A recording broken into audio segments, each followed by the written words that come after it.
তুমি খুব বেশি বাড়াবাড়ি করছো। ভুলে যেও না তোমরা একটা মেয়ের সাথে কথা বলছো। আরে কেউ কি ওকে মেয়ে বলবে কিশোর? ওর আচার ব্যবহার আর আসক্তি দেখ একটু ভালো করে। কে ওকে মেয়ে বলবে? এই, এটা বলার সাহস কিভাবে হলো? হ্যাঁ, মাইন্ড ইউর ল্যাঙ্গুয়েজ। আছিস ওর সাথে কেন কথা বলছি? যেভাবে হোক টাকাটা আদায় কর। শান্তভাবে বিষয়টা মীমাংসা আরে রাখ তো, শান্ত হ। থাপ্পড় মেরেছে স্যার। এত বড় সাহস! আর একটা কথা বলে তোকেও দেবো। আমাকে থাপ্পড় দিবি?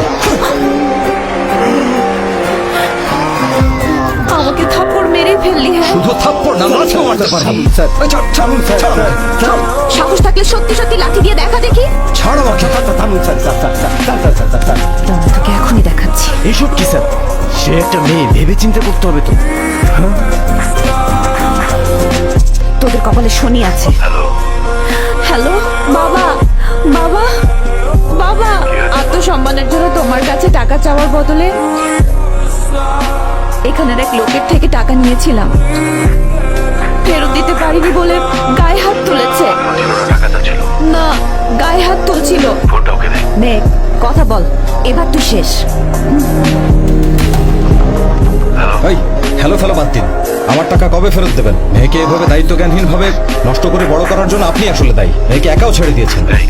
এই টাকা টাকা টাকা কবে ফেরত দেবেন? এই নাও।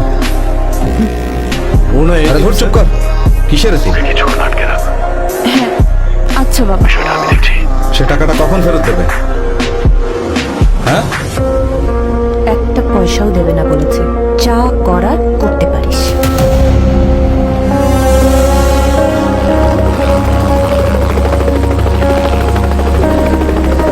এই কিশোর, তোদের জন্যই এসেছে, বাবা পাঠিয়েছে। আরে কি? তারা কি পুলিশ? না না না না, আমরা নির্দোষ স্যার। প্লিজ স্যার, চলুন স্যার, চলুন প্লিজ স্যার।